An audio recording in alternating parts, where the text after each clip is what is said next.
Am I the a-hole for not allowing my husband and stepson to make everything retroactively equal? I was married to a wonderful man for 10 years. He passed away in a car accident when our children were 6 and 4. When I remarried 5 years later, my new husband had an 11-year-old son. So our children are now his son, 15, my son's 15, 13, and our daughter, 3. His parents set up a trust fund for his first son and for our daughter. I asked if they were doing anything for his 2 step-kids, and he said it was unfair to ask them to set money aside for kids that just came into the family. I accepted his answer, because my older kids have money from their dad's life insurance, so they have a good nest egg already. My first husband's parents are great people, and I've accepted my stepson and my daughter as bonus grandkids. They have made an effort to treat them well, and always include them in gifts for the family and on their birthdays and Christmas. My parents have also made an effort to be nice, but they're more standoffish with my stepson. They have a cordial relationship, and always send him gifts and invite him along on family events. My parents just sold their farm and are splitting the proceeds amongst all of my siblings and I. All the grandkids are also getting some money. The amount that my 2 sons and my daughter are receiving is about 5 times the amount that is in a trust fund that my stepson and daughter got from my husband's parents. My husband is now saying that it isn't fair that 3 of the kids are getting so much more. I said that it wasn't my money and that my parents could decide for themselves how it should be split up. He thinks that all the money for the kids should be pooled and split evenly. I refuse to even try and get into the legality of it. It is literally not my money. He says that I'm being an a-hole for singling out my stepson, but I just keep saying it isn't my decision. I approached my parents and they said that the most they would do is split up my daughter's money with him since they are half brother and sister. That would mean that she gets less than her brothers. I just want to leave everything alone. Am I the a-hole? Now for the top comments. So your new husband thinks your kids don't deserve his parents' money, but his kids do deserve your parents' money? Am I reading this correctly? No, he wants to pool all the money and split it evenly. But he only wants to pool the money now that your children will be receiving a much more abundant amount. Where was the offer to pool the money previously? He was complicit with their rules and asked you to be. So he should be complicit with the rules set forth by your parents. It's not your money to dictate who should receive it. When your kids are older, they can share as they see fit, or not. Info: are they giving you and your husband the money to dole out to the kids? Or are they setting up a trust for each child that they can access when they hit a certain age? It is all being done through lawyers. I do not have access to the money set aside for my kids. It isn't real inheritance. It is a trust fund set aside for their futures. My money is also going into a trust where I can draw on the interest. As a farm, but it is really a farm corporation and it is being sold to an even larger one. But it is several full sections of prime agricultural land. They are keeping like 1,000 acres and setting up a wildlife sanctuary with only family cabins on it. It is a big deal, but I just want it over. The point more becomes that it really doesn't matter what your husband thinks or wants if the 2 of you don't have access to the trust. As in, you're not trustees. Does it suck? Kinda, yeah. Blended families have challenges, and this is one of them. But he needs to look in the mirror and rationalize how it was okay when it was his kids getting money and now it suddenly isn't. But ultimately, it doesn't matter since the only ones that can make changes are those in charge of the trust. Not the a-hole and big red flag about hubby. He's moving the goalposts here. He told you that your kids would be shafted in the deal from his folks and expected you to be okay with that, which you are. But now that the son is being shafted by the deal from your folks, it's suddenly not fair? Not how it works, bro. Next story. Am I the a-hole for letting my stepdaughter spend a night in jail instead of bailing her out right away?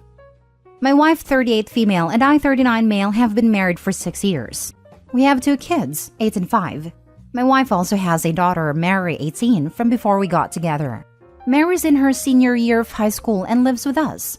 She will go see her bio dad 2 weekends a month, but due to her extracurricular activities, it is not always an every other weekend thing. Since bio dad lives about 2 hours away, Mary works out times with her dad for her to visit him and she drives herself there.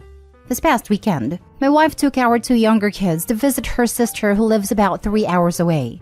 Before my wife left, Mary told us that she was going to visit her dad that weekend.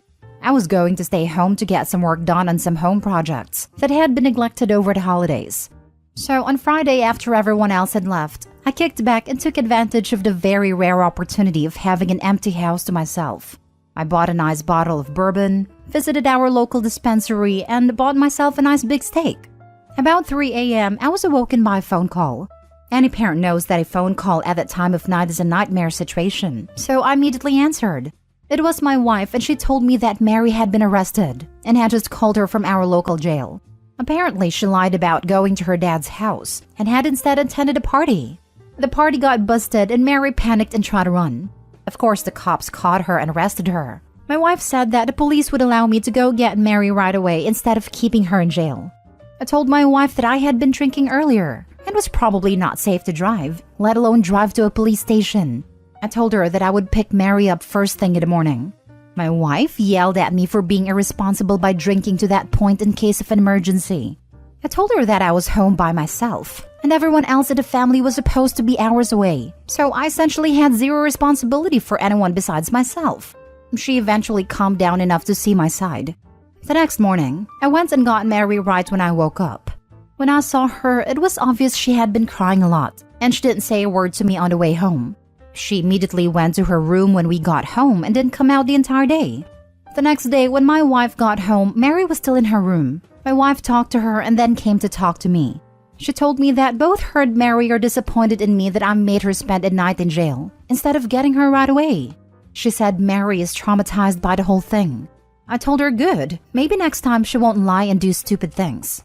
I reminded her that Mary's an adult now, and she has to get used to facing consequences of her actions, and this should be a very clear reminder of what those consequences could be. My wife said that the lesson could have been made without making her spend a night in jail. Arrested for what? Cops breaking up parties aren't looking to fill holding cells with teenagers for underage drinking or smoking weed. Even assault cases walk out after booking in most places. You're the a-hole regardless. If you were drunk, then take an Uber and go get her. They charged her with underage drinking, resisting arrest, and disorderly conduct. We are looking into a lawyer because I expect we can get some of the charges reduced or dropped completely. We live in a smaller town, population is under 10K, and we don't have Uber here. Not the a-hole. I don't see any part of this situation that would be improved by you showing up drunk and hide to a police station in the middle of the night. This comment is all that's needed. I don't know where OP is. But in Canada, while it is legal, you still can't drive under the influence of cannabis, let alone alcohol. This is a recipe for disaster for the both of them. Exactly. Wife's disappointment is so misplaced. She sees OP's side, but still wants the outcome to have been different. That's not an OP. Not the a-hole. If she was so traumatized by spending the night in jail, then why didn't your wife contact her actual father after you told her you were not sober enough to drive down to bail her out? Surely 2 hours away is not far when his daughter was in jail. Right? Like, where is Biodad in all of this? Next story. Am I the a-hole for reprimanding my adult son and telling him to get over himself? My son has 2 boys ages 16 male and 12 male. Their mom, and my son's first wife, died suddenly 10 years ago. My son and the boys were lost. But 8 months later, my son met a woman and fell very hard and fast for her. He admitted to his dad and I that he felt like everything could be perfect again. The boys could have a mom present and he could have a wife again. We warned him that it might not be that easy, but he was so happy again and appeared to have lightened after meeting her, so we tried not to say too much. His oldest son, we'll call him Cole, did not take to my son's now second wife Emma very easily. My son and Emma married 2 years after his first wife died. Emma had lived with them 6 months prior to the wedding. The youngest, Jamie, started to call Emma mom almost immediately, but he was so little with no memories of his mom. Cole was different. He did not want to call her mom and did not like the idea of her being his second mom. He was adamant he did not want her like that. It became especially clear during the wedding that things would not go well. My son and Emma planned a small exchange between her and the boys. Meant to be a sweet moment to celebrate the joining of the family, but Cole wanted no part in it and sat out while his brother and Emma took part. After that, we suggested to our son that everyone could do with some therapy and he listened. It's clear that our son has grown to resent Cole for not embracing Emma and being part of the family the way he wanted him to be. Their relationship is incredibly stained, and Cole is polite but very distant with Emma. He treats her more like he does his teachers than he does the rest of the family, and it angers our son. I have seen my son visibly frustrated when Cole calls her Emma, or when he talks about his mom. A few days ago, my son was ranting and raving about how Cole is a stubborn brat and how he will never be able to understand why I can't accept Emma as a mom too. He said that adoptive kids don't dig in their heels this way and refuse to accept a new parent, that most are so grateful to have someone. He said it's disrespectful to him, Emma, and to Jamie, that it undermines the family they all want to have, and Cole refuses to even try. Also, that he wishes Cole was more like Jamie, that Jamie handled things right, that Cole is disrespectful to him as his dad by not listening, and he also said he finds it hard to look at Cole and feel the same as he does for Jamie because all of this. I reprimanded him for talking like that about Cole. I told him he needs to get over himself and accept his son, and find a way to accept that neither Cole nor Jamie's way is inherently right, and it's about what's right for them as individuals. I also told him Cole can feel every bit of that anger, and one day he will lose his son if he can't accept the truth for Cole and let go of all this frustration. My son told me I will never understand and should not speak to him like he's a child. Am I the a-hole? Now for the top comments. Not the a-hole. When Cole is 18, I fully expect Cole will need a place to stay. Make sure your door's open to him. It's so sad knowing it could get that bad, as Cole sounds like he's been respectful of Emma, even if he doesn't think of her as his mother, and he's more than allowed to do that. I feel so bad for him. It seems like he is being pushed to call her mom. If he doesn't want to call her mom or see her as his mom, I don't see the issue as long as he respects her and isn't outright mean, etc. And if we are being honest, when kids are that age, when you push them to do something like that, it will just make them rebel more. If Cole ever does get to the point of wanting to call her that, it needs to come naturally. But if he never gets to that point, that's okay too. You're definitely not the a-hole. Your son needed to hear it. It now just needs to absorb it, hopefully. If your son doesn't want to be spoken like a child, then he needs to stop acting like one. From your description, Cole is not disrespectful or mean to Emma. She is not his mother, and she will never be, but he is polite to her. That's all he needs to do. Your son is 100% wrong in this scenario, and in 2 years when Cole is 18, he will have nothing to do with his father.